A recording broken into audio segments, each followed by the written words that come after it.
Good morning. Good morning. Welcome or welcome back to Bookeemonsters. My name is PK. It is Monday, August the 26th. We are here to look at the new releases that are being set free this week.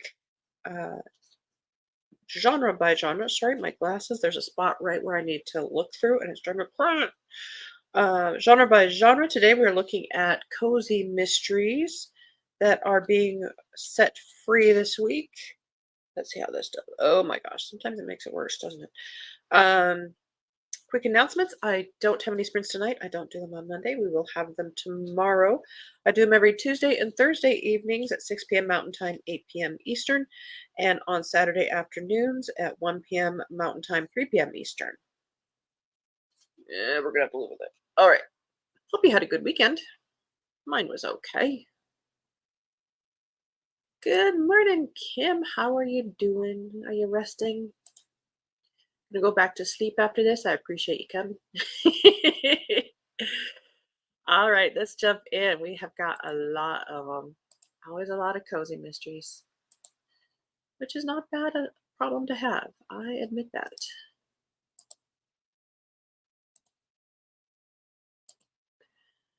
Buried on a Sunday. Fourth in the Coffee and Cream Cafe Mysteries from Lena Gregory. Things have been looking up for Danica Delaney's business, her uncle's old-fashioned malt shop on eastern Long Island, but for her love life, not so much.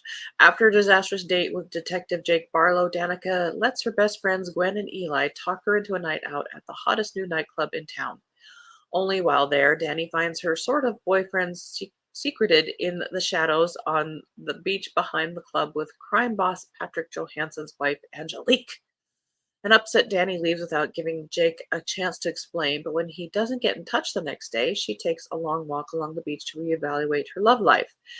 That's when she suddenly stumbles across Angelique's body buried in the dunes near where she last saw her with Jake. Sure that Jake is innocent, of murder at least, Danica and her friends set out to prove Jake had nothing to do with her murder and stop a killer before they strike again. Well, we knew that was coming.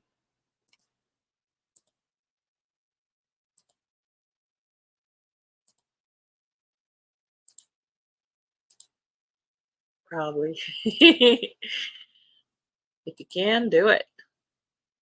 I cannot. You do it for me. A Swarm of Butterflies, sixth in the Dr. Nell Ward Mysteries by Sarah Yarwood Lovett. When Finchmere's first summer fate turns fatal, Nell has more than just a killer to net. Since their YouTube channel, Following Finchmere has taken flight, showcasing Dr. Nell Ward's sustainability transformation at her family Finchmere's estate, it's her partner and colleague Rav who's become the star. Among Rav's fan mail and gifts, Nell makes the chilling discovery that one person's obsession with him has metamorphosed into a deadly threat. Just as Finchmere flings open its gates to welcome swarms of visitors to their idyllic summer fete, celebrating rewilding, artisan produce, and local crafts, Nell realizes the disguised peril has already wormed its way into the heart of Finchmere itself, and the path of destruction soon leads to murder. Doc D.I. James Clark's and Nell's powers of observation are put to the test to detect the camouflaged predator. With everyone as a suspect, who can Nell really trust when those she loves are in danger?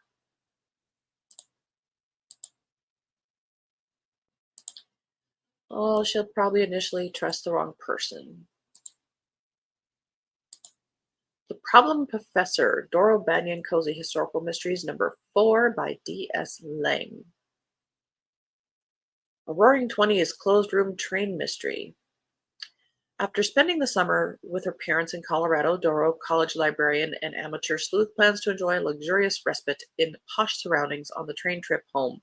Traveling with her best friend and her grandmother adds to her enthusiasm until an accident occurs and part of the train must be left behind.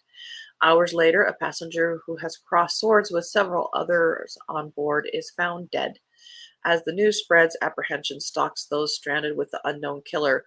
With no way to contact help and no towns nearby, a sense of foreboding permeates the atmosphere. Passengers and crew grow increasingly apprehensive. Who murdered the victim and why? Suspects abound. In the midst of chaos and fear, Doro remembers past cases and resolves to crack this one too, but the perpetrator is watching her every move. Can she catch him before he nabs her? Sure.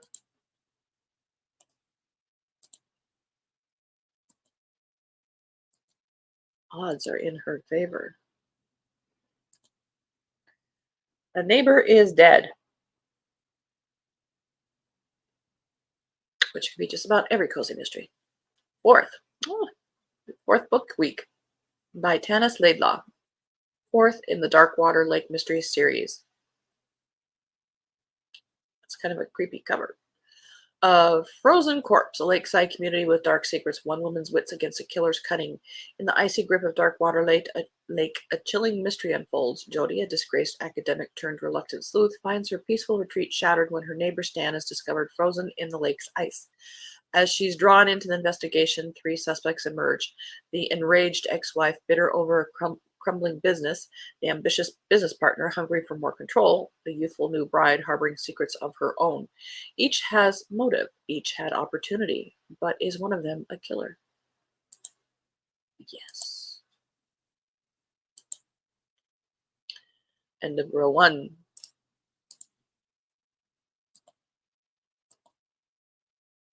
A weekend getaway, another murder.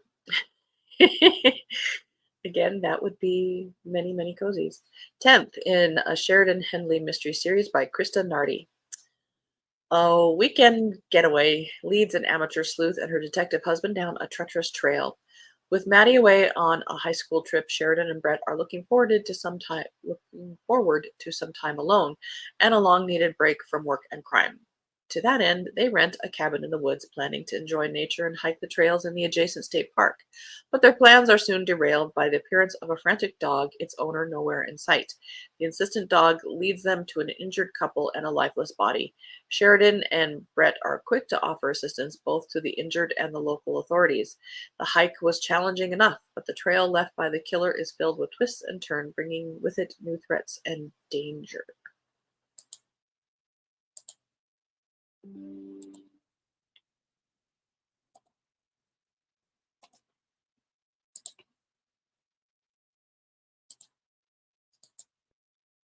The Case of the Yuletide Heist.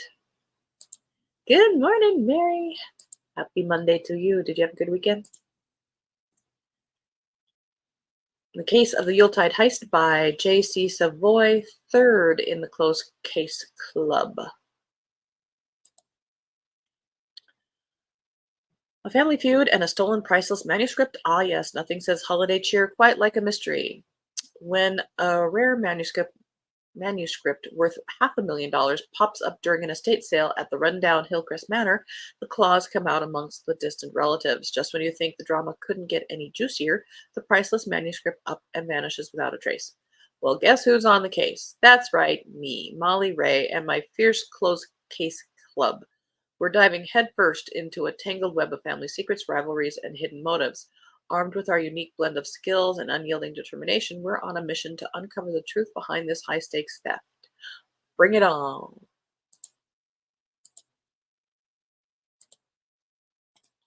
Well, I think that club goes out looking for crimes to solve, let alone it comes to them. Literary Larceny by S.E. Babin. Sixth in the Shelf Indulgent Cozies. When a colleague asks Dakota for help investigating a series of unexplained thefts, she jumps at the opportunity. What she doesn't expect is to land in a whirlwind of murder, mayhem, and a mystery that might take everything from her. Still reeling from the revelations about Hardy, Dakota wants to be anywhere but her bookstore. Escaping to another town seems like a great way to take a breather from her own crazy life. But when she arrives, Hardy is already investigating the theft allegations. While trying to avoid him, Dakota stumbles over a body lying in the business section. Unfortunately, this is normal for her these days, but this time the victim is someone from her past, and Dakota quickly realizes the thefts aren't ones of opportunity. The criminal is looking for something specific. It's only a matter of time before he realizes Dakota is the one who has it.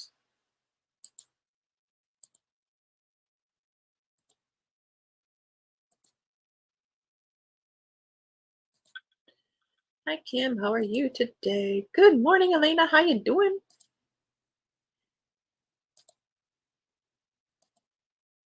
Happy Monday to you. Just got the audiobook before I let go. Oh, okay. Cool, cool. Coffee was required. All right.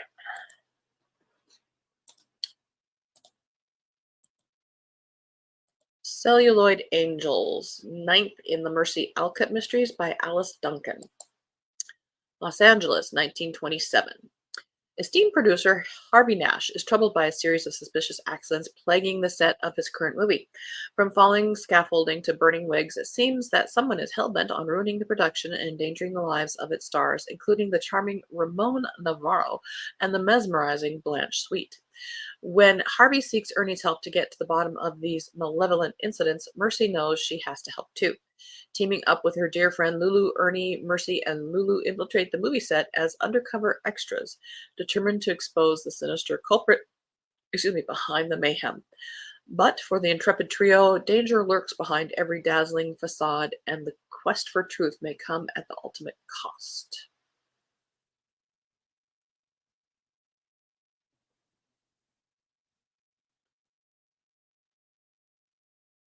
Okay. I kind of like the cover though. End of that row. Moving on to the next row.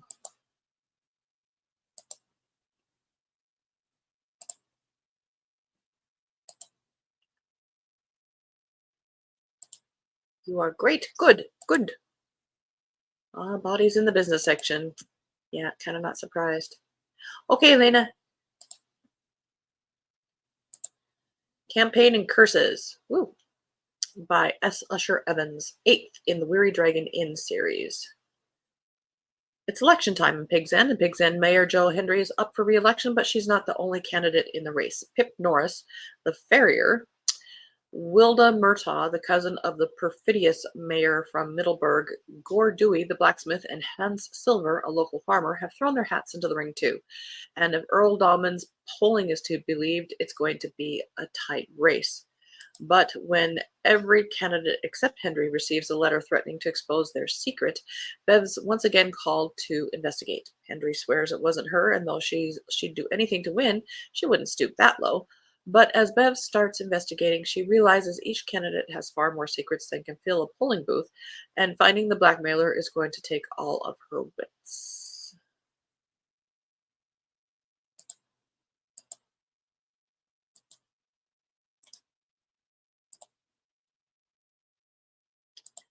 The Mystery in the Margins by L.L. Gray, first in a Havenwood Paranormal series. Quaint bookshop, a sprinkle of magic, and a dash of mystery. Harper Sullivan yearns for a place to call home, preferably with a delightful bakery nearby. When news arrives that she's inherited her great-grandmother's bookshop in the charming town of Havenwood, Harper eagerly seizes the chance. Unbeknownst to her, the quaint bookshop carries more than just shelves of stories. It harbors inherited mysteries and a touch of magical mayhem. But instead of the cozy haven she envisioned, Harper finds herself entangled in inheritance drama, a surprising cousin rivalry, and a daring book thief on the loose. Can she use her wits and witchy powers to untangle the mystery and safeguard her dreams from unraveling before they even begin?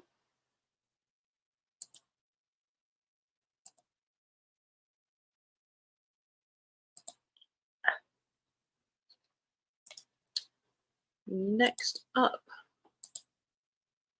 Haunted History, Enchanted Antique Shop Book Number 9 by Seal Kenner. Good morning, Storm. How you doing? We are looking at cozy mysteries this week, coming out this week. Welcome to Enchanted Springs, where the past is always present. Ever since Marley Montgomery moved back home to Enchanted Springs, she's been inundated with surprises. First, she discovered that she was a witch, and then she was handed the keys to the Enchanted Antique Shop. Now, as she struggles to master both gifts, there's another mystery to solve. Enchanted Springs is gearing up to celebrate the anniversary of a cultural sensation, a murder of crows. As planning begins, a modern day murder sends shockwaves through the community. With the help of her newfound powers, Marley must sort through the pages of the past to unveil the truth behind the murder. With her gift of time travel and a knack for uncovering secrets, Marley embarks on a thrilling journey to unravel the twisted tapestry connecting the past and present. Assisted by her best friend Sadie, a historian, her sassy, ghostly companion Violet, and the enigmatic drinking name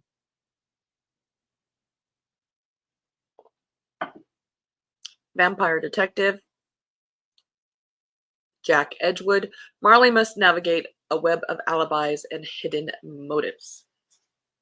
I'm not going to say it. I have one on board. Yes, we're going to try it.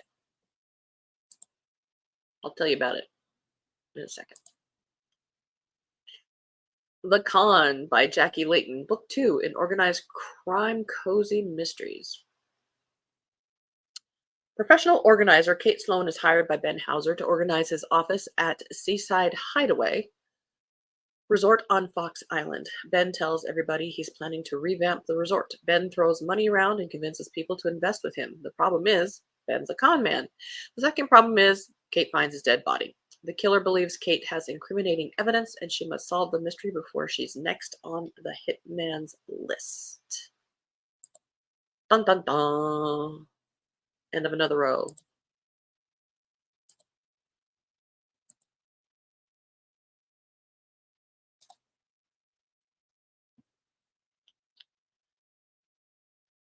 All right, hang on a second. Let's get that there.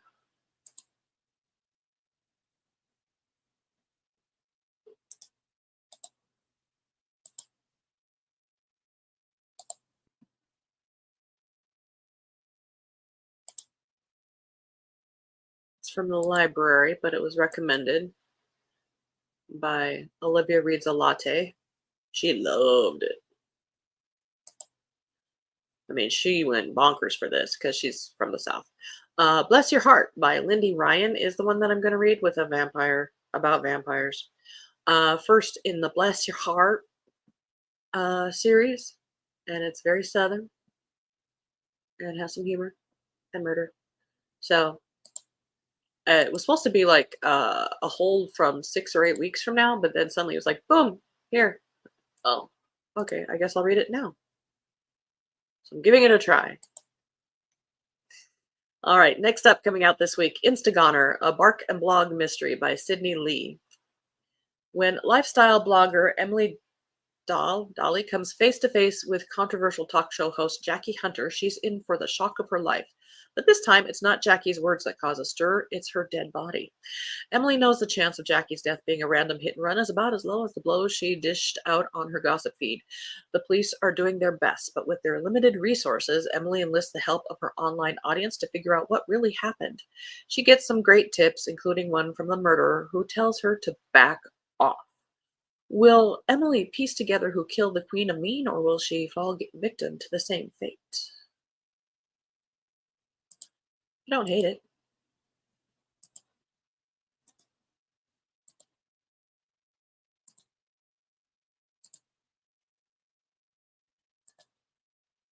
Every Which Way But Gone by K.E. O'Connor, 15th in the Magical Misfits Mysteries. A perplexing paranormal puzzle! Exclamation point. My world crumbles as Xandra, my beloved witch, vanishes without a trace, taking my magical stones with her. As desperation claws at my heart, Crimson Cove erupts in chaos when a renowned fungi expert is found murdered at the Mushroom Festival, as it does. Caught between two mysteries, I can't shake the feeling that this death and Xandra's disappearance are intertwined. With my feline friend Sage mourning her own missing witch, we dive into a web of secrets. Every suspect, from the victim's calculating father to his airheaded girlfriend, has something to hide. But what will I uncover, and how will we get to the truth?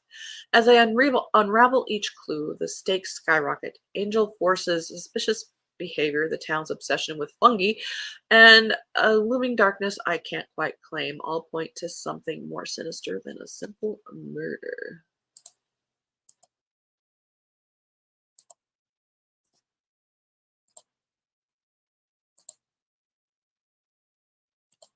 The House on Graveyard Lane by Martin Edwards, Rachel Savernick, Golden Age Mysteries number 4.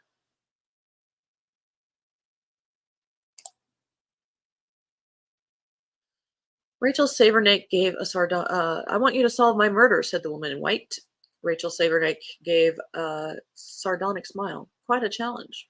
The woman in white, surreal artist Damaris Geffen, has invited a select group to the opening of her exhibit Artist in Crime, held in the eerie subterranean Hades Gallery. As costume models reenact famously violent deaths, the artist herself portrays Marie Antoinette on the don't do that one on the day of her execution, complete with a guillotine on the stage. It's not a prop. Within 10 minutes of Rachel's promise to solve Damaris's future murder, the artist slips her neck into the collar of the device, and the very real blade sends her head rolling at the feet of her horrified audience. As everyone reels from the shock, Rachel quickly learns that Damaris herself accomplished the deed with the push of a button, a suicide. So then why did she ask Rachel to solve her murder? Keen for the hunt, Rachel begins sniffing around the other invited guests, including a former lover with shady financial dealings, his widowed sister-in-law, and her has-been songwriter friend. Meanwhile, crime reporter Jacob Flint, also in attendance in hopes of meeting celebrated French beauty Kiki de Villiers, allows his fascination with her to endanger his own life when a ruthless gangster returns to London looking to take back what's his. Interesting. Oh, this will be the last one. Read You Like a Crook, Poppy Perkins, book number 7 by Jasmine Webb. Step aside, Zodiac. There's a new serial killer on the loose in San Francisco, and the police have enlisted Poppy and Ophelia's help to get to the bottom of it. With multiple bodies already having been found and the killer showing no signs of stopping, Poppy knows they're racing against the clock to save as many lives as possible. The killer has made it obvious he's after attention, but once he realizes he's got Ophelia's, he makes it clear he thinks he's a match for her. Poppy finds herself in the middle of the battle of wits with deadly consequences. But as she and Ophelia get closer to finding the killer in their midst, it becomes clear that the killer is willing to stop at nothing to come out the winner, even if that means killing Poppy and Ophelia. Will they find the killer and get justice for the victims before the killer adds them to the body count? That was the end of another row, and that's all we have time for today.